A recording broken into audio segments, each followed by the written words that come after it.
6 months ago, Victor Von Doom vanished into Latveria after becoming Sorcerer Supreme. Now he's back, with a vengeance. He's hijacked every screen on Earth, declaring himself Emperor of the world, and, shockingly, every world leader is obeying him without question. Mind control? Doombots? Dark magic? Whatever the cause, Earth's heroes aren't falling for it. But can they stop the rise of United Latveria before it's too late?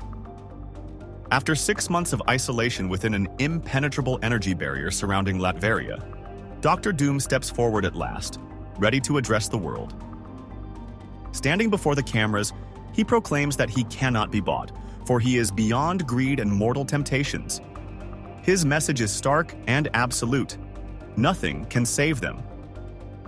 Except Sorcerer Supreme Doom himself. Transmitted across every screen, every device, his words leave no room for doubt. Every world leader has surrendered their authority, recognizing him as the sole and undisputed ruler of the planet. In return for their allegiance, nations will transform into city-states under the banner of a unified Latveria, maintaining their autonomy, so long as they immediately enforce two non-negotiable decrees. As he speaks, military personnel is seen methodically loading bullets into a gun, his expression hardened in defiance. Outlining his demands, Doom first declares an end to war between nations, calling it his gift to humanity. Secondly, he commands that universal access to healthcare and education be established in every city-state. Meanwhile, the figure handling the weapon is now on the phone, his tense conversation making it clear. He is plotting Doom's assassination. But Doom, possessing a level of awareness and power that seems almost godlike, swiftly crushes the uprising before it can begin. As the American flag is lowered and replaced with Latveria's flag, Doom stands firm, his voice unwavering as he assures the people that the world's leaders are fully behind him. He leaves them with a final chilling declaration: Doom is wisdom, Doom is power, Doom is prosperity, and only Doom can save you. 30 minutes after his address, the Avengers assemble at the Baxter Building, preparing their next move against Doom. It appears that Doom isn't using any form of mind control or magic to sway world leaders, yet for some reason, they've all chosen to stand with him, leaving the Avengers baffled. Their discussion is suddenly cut short when Black Widow reports in. Baron Zemo and Hydra's forces refuse to submit to Doom and have already mobilized at Latveria's border, preparing for an assault. Surprisingly, Hydra manages to break through the protective barrier, yet no opposition meets them as they advance deeper into Latveria. The Avengers can't believe Doom would simply allow an invasion, suspecting a trap, so they set out for Latveria via an invisible plane crafted by Sue Storm, determined to take the fight to him directly. However, when they arrive, they face a very different reality. An invisible force field now blocks their path, preventing them from entering the city. Not long after, Doom transmits a message to the world from Zemo, calmly declaring that Doom was right all along and that every Hydra operative will now peacefully assist in constructing schools and hospitals under his rule. Realizing they need a two-pronged strategy, the Avengers divide their forces. One group remains behind to find a way past Doom's barrier, while the other heads straight to his stronghold to confront both Doom and Zemo. The team en route to Hydra's floating fortress quickly clashes with Zemo's troops. Richards, Storm, Captain Marvel, Iron Man, Black Widow, Sam Wilson's Captain America, and Spider-Man push through enemy ranks, fighting their way toward the central tower, assuming that's where Zemo is hiding. Iron Man pinpoints the entrance, but Captain Marvel suspects the door is heavily reinforced and magically sealed. Unfazed, Iron Man proves it won't be an issue by blasting apart the entire section of the wall surrounding it. Inside the tower, they find what appears to be Baron Zemo, sternly declaring that Doom will never allow the Avengers to interfere.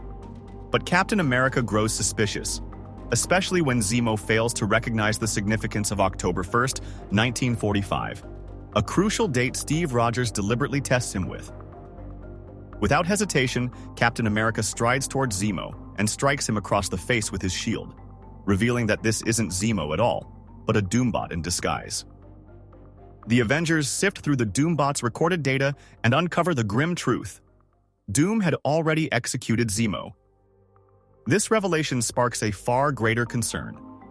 If Doom replaced Zemo, what if he had also eliminated every world leader and substituted them with Doombots? Determined to expose the truth, Tony enlists Reed Richards to hijack Doom's global broadcast. In their transmission, they warn the public that Doom remains the same ruthless dictator, proving it by revealing Zemo's fate. Tony cautions that anyone who dares to defy Doom could suffer the same fate. However, their plan backfires spectacularly. With no leader to keep them in check, Hydra's forces spiral into chaos, turning on civilians with plans to slaughter indiscriminately. Then, Doom arrives, riding atop a colossal, otherworldly Doom T-Rex, descending upon the battlefield to obliterate the Hydra soldiers and re-establish control. Seizing the moment, Doom justifies his deception. He admits he manipulated Hydra's forces to serve his vision of peace and confesses to executing both Zemo and Red Skull, whom he brands as irredeemable tyrants leading a racist empire that the Avengers, despite all their efforts, had failed to dismantle. As he continues eradicating the remnants of Hydra, Doom asserts that Hydra's forces had been repurposed for good, clearing landmines, constructing schools, and building hospitals. But because the Avengers refused to let him take credit for reforming Hydra, their interference shattered the delicate peace, forcing Doom's hand to crush them by force. It's in this moment that the Avengers begin to grasp the full scope of Doom's plan. He had orchestrated everything from the start, letting Hydra invade and baiting the Avengers into playing directly into his hands. In the eyes of the world, it appears as though the Avengers are merely envious of Doom as he strides forward, shaping a new era of peace and prosperity. As he proclaims with unwavering confidence, Doom is wisdom, Doom is power, Doom is prosperity, and only Doom can save you.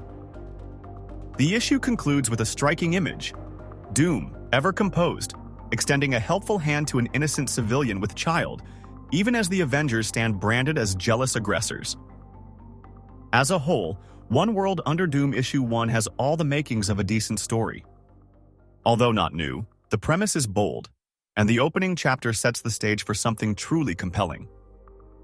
If handled with care, this could be a turning point for the Marvel Universe, reshaping its landscape in a way fans won't soon forget. What are your thoughts on the first issue of One World Under Doom? Drop your opinions in the comments below.